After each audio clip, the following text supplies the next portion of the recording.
সবার কাছে হাত জোড় করে একটাই অনুরোধ, সবাই পাশে থাকুন আর আমার ছেলেকে সবাই পাশে থেকে সুস্থ করে দিন। তো বন্ধুরা, আজকে আমি এসেছি হুগলি জেলার খানাকুল থানার অন্তর্গত মস্তাপুর গণেশ দলুইয়ের বাড়িতে। এই তো বাড়ি কার এরই হয়েছে? হ্যাঁ, কি হয়েছে অ্যাকচুয়ালি ঘটনাটা? অপারেশনটা যে পিত্তনালীটা নেই জন্মগত। আচ্ছা, প্রথম সেই থেকে জন্য নেই তাই তো? প্রথম থেকেই নেই। ওনারা বলছে এটা তো বাইপাস করা যায় না লিভারের উপরে, হুম।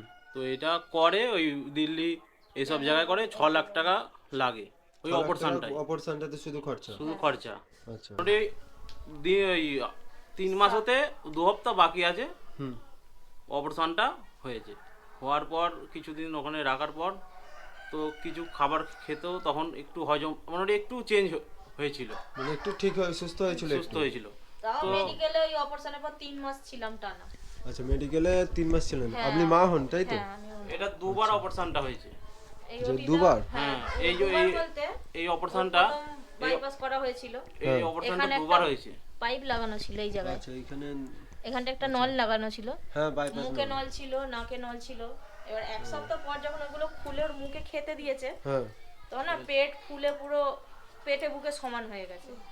আচ্ছা, মানে মুখ আর পেট একসঙ্গে হ্যাঁ, মানে পুরো তখন ফুলে মানে গেছে পেট পেটটা তাই তো? এমনই ফুলেছে, মানে পেট পুরো ফাটবো ফাটবো অবস্থা হয়ে গেছে তখন। 3 মাসের বাচ্চা বলে ডাক্তার তো সঙ্গে সঙ্গে দেখেই বলছে ওর ভিতরে কিছু একটা মানে হয়ে গেছে, সমস্যা রয়ে গেছে। হ্যাঁ। বলে সঙ্গে সঙ্গে আবার ইউএসজিআর করে দেখলো যে ভিতরে নাড়ি ভাঁজ খেয়ে গেছে।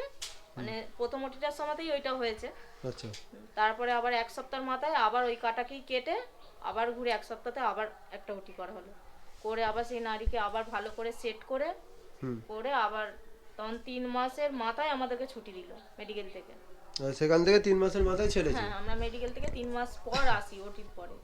এখন কি মানে এখন কি হয়েছে? এখন এখন মানে সমস্যা কি বলতে হচ্ছে? ওর এই 2023-এও পায়খানা দিয়ে বা মুখ দিয়ে ওর ব্লাড উঠেছিল। আচ্ছা।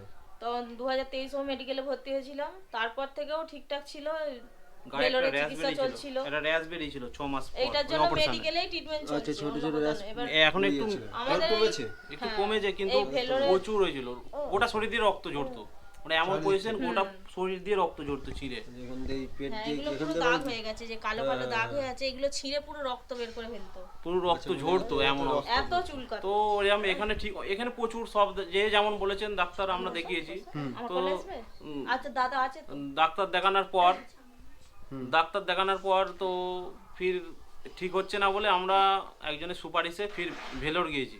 হুম। ভেলোর যাওয়ার পর 2 বছর ওখানে বললো আমাদের একটা কোর্স আছে, ওরা বললো কোর্সটা 2 শেষ বছর, করে দেখবো যে মেডিসিনের দ্বারা ওর রিকভারি যদি হয়, ওর ঠিক হয়ে লিভারটা যায় ঠিক হয়। হ্যাঁ, মানে ওখানে দেখা এখন মেন কি লিভারের সমস্যা হচ্ছে না? এখন কি? লিভারের হ্যাঁ, সমস্যা। এখন ডাক্তার বলছে যে ওর লিভারটা ট্রান্সফার লিভার বাড়া, কোলেস্ট্রল বাড়া, জন্ডিস মানে বাড়া। জন্ডিস বাড়া, হাই সব, সবকিছু মানে যে high। শরীরে যেই লেভেলে থাকার কথা সেই হ্যাঁ। লেভেলে নাই, প্রচুর হাই। ডাক্তারবাবু এখন বলছে কি বলছে যে লিভার liver ট্রান্সফার করতে transfer হবে, করতে হ্যাঁ, বলছে তাছাড়া এখন- কোনো উপায় নেই। উপায় বলছে ওইটাই এখন একমাত্র রাস্তা, যে ওর লিভারটা ট্রান্সফার করতেই হবে, আর না হলে লিভার বাচ্চা খারাপ ট্রান্সফার হয়ে যাবে। করলে ঠিক হবে মোটামুটি বলেছে হ্যাঁ, ওরা ডাক্তারবাবু। বলছে যে লিভারটা ট্রান্সফার করলে বাচ্চা মানে আর 5টা বাচ্চা যেমন স্বাভাবিক স্বাভাবিক, ওরকম হ্যাঁ, হয়ে হ্যাঁ। যাবে। আচ্ছা, নাম কি ওর? নাম রবি কুমার দোলে। আচ্ছা, বাড়ি আপনাদের বাড়ি মস্তাপুর? মস্তাপুর, বাড়ি দক্ষিণ মস্তাপুর, পাড়া। খানাকুল। বাড়ি মস্তাপুর দক্ষিণ পাড়া তাই তো? আচ্ছা, কত টাকা খরচা অ্যাকচুয়ালি দিয়েছে? কত শুধু টাকা খরচা? ওটিটার জন্যই ওরা চাইছে 30 লাখ টাকা, শুধু ওটিটা? শুধু ওটিটার জন্য। কিন্তু তারপর- 30 লাখ টাকা তো আমাদের তো সামর্থ্যের বাইরে, 30 লাখ টাকা আমরা কোথায় পাবো? হ্যাঁ। কিন্তু এখন ভেলোরে ডাক্তারও বলছে বা মেডিকেলেও দেখাচ্ছি, ওখানেও বলছে যে এখন লিভার ট্রান্সফার ছাড়া কোনো অপশন নেই। পাড়া প্রতিবেশী কিছু হেল্প করছে? পাড়া প্রতিবেশী হেল্প করছে, যে একটা দাদা আসছিলেন, ভিডিও করেছিলেন একটা, হ্যাঁ। মোটামুটি কিছু কিছু হেল্প করছেন। এখন আমরা সেই ইয়েতেই আমরা ছোটোখাটো একটা প্রাথমিক এখন চিকিৎসা চালাচ্ছি, মানে লোকালিটিদের মধ্যে চিকিৎসা মোটামুটি চালাচ্ছেন যতটা করা যায়। যতটা। মানে এখন টাকার জোগাড় করতে পারছেন পারছি না না। কোনোভাবেই?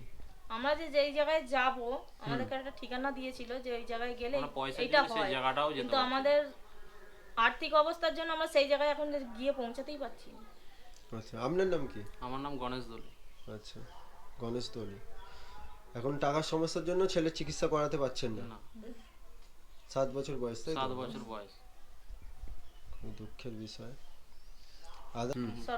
সরকারি বা কোনো পয়সা অ্যারেঞ্জমেন্ট করে আমরা যদি এই কাজটা করতে পারি। অনেকেই বলছে সাহস দিচ্ছেন কিছু পয়সা অ্যারেঞ্জমেন্টও, মনে হয় কিছু বলতে ওই 20,000 টাকার মতো অ্যারেঞ্জমেন্ট।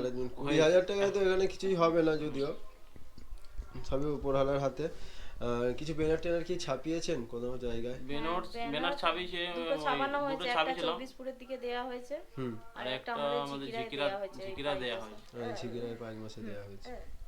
আমরা চাইছি যে সবাই মিলে পাশে থাকো, যাতে আমাদের বাচ্চা ভালো জায়গায় সুস্থ হয়, কারো সুপারিশে সেরকম সরকারি মাধ্যমে মানে যে যেমন পারবেন, যে কোনো মানে হেল্প চাইছেন, যে যেমন পারবে যে কোনো দিক থেকে আপনাদেরকে যেন হেল্প করে এই ছোট সন্তানটিকে পৃথিবীতে টাকা পয়সা না হলেও যেন সেই জায়গায় যেই জায়গায় এটা হয় সেই জায়গাতেও যদি আমাদেরকে সুপারিশ করে মানে দিতে পারে, খুবই উপকার হয়। তো এই মুহূর্তে আমি রয়েছি মস্তাপুর দক্ষিণ পাড়ায়। এই যে দেখতেই পাচ্ছেন ছোট্ট যে শিশুটি, এর কিন্তু লিভার ট্রান্সফার করতে হবে। তো ওনারা কিন্তু এই যে বাবা এবং মা রয়েছে আমার কাছেই, ওনাদের মুখ থেকে তো কথাগুলো শুনলেই ওনারা কিন্তু খুবই অসহায়, যে ছেলের এই যে ছোট্ট সন্তান 7 বছরের ছোট্ট বাচ্চার ওনার চিকিৎসা করাতে পারছেন না। আপনাদেরকে একটা কথাই বলবো, যে যেমন পারবেন এনাদের পাশে এসে দাঁড়ান, কারণ এনাদের একাদের পক্ষে কিন্তু কোনো দিনই সম্ভব না যে এতগুলি অ্যামাউন্ট একসাথে জড়ো করে এই ছেলেটির প্রাণ বাঁচানোর। তো ওনারা চেষ্টা করছে, আপনাদেরকে বলবো যে যেমন পারবেন যদি পারেন একটু এগিয়ে আসুন, আর না পারলেও ভিডিওটিকে আরও অন্য লোকের কাছে শেয়ার করে দিন, যাতে এই যে মা বাবা, এই যে ছোট্ট শিশুর মা বাবা ওনাদের ছেলেকে নিয়ে যেন সুস্থভাবে সংসার করতে পারে। যে ওকে আবার মেডিকেলে তোমরা ভর্তি করে দাও, এরকম ভাবে ফেলে রাখুনি, কিন্তু ভগবানের ওপরে আশ্বাস রেখে আমরা বাড়িতেই রেখে দিয়েছিলাম, এখান থেকেই ট্রিটমেন্ট করিয়ে যাই হোক একটু সুস্থ আছে কাল থেকে। সবার কাছে হাত জোর করে একটাই অনুরোধ, সবাই পাশে থাকুন, আর আমার ছেলেকে সবাই পাশে থেকে সুস্থ করে দিন। আমার এই একটাই ছেলে, সবাই মিলে একটু সহযোগিতা করে সবাই আশীর্বাদ করুন যেন আমার ছেলে যেন আমার কাছে সুস্থ থাকে, ভালো থাকে, এইটুকু নিয়ে আপনাদের কাছে অনুরোধ। আমার এই ছোট্ট পরিবারকে নিয়ে যেন একসাথে সবাই হাসি খুশিভাবে যেন জীবনযাপন করতে পারি, সবাই একটু পাশে থেকে আমাদের সাহায্য সহযোগিতা করুন। আমার যে স্ক্যানারটা দেওয়া আছে সকলের কাছে, ওটা আমার ওয়াইফের নাম পূজা দলুই। আপনারা যেই সাহায্য করুন না কেন একটু নামটা দেখে নেবেন, দেখে নিয়ে নাহলে আমাদের বাড়িও আসতে পারেন, আমরা এসে আমার ছেলের পাশে এসে সাহায্য করতে পারেন, আমার ছেলেকে দেখেও যেতে পারেন। আমরা আশীর্বাদ করবেন আমার ছেলে সবাই সুস্থ করে দিন আমাদের ছেলে।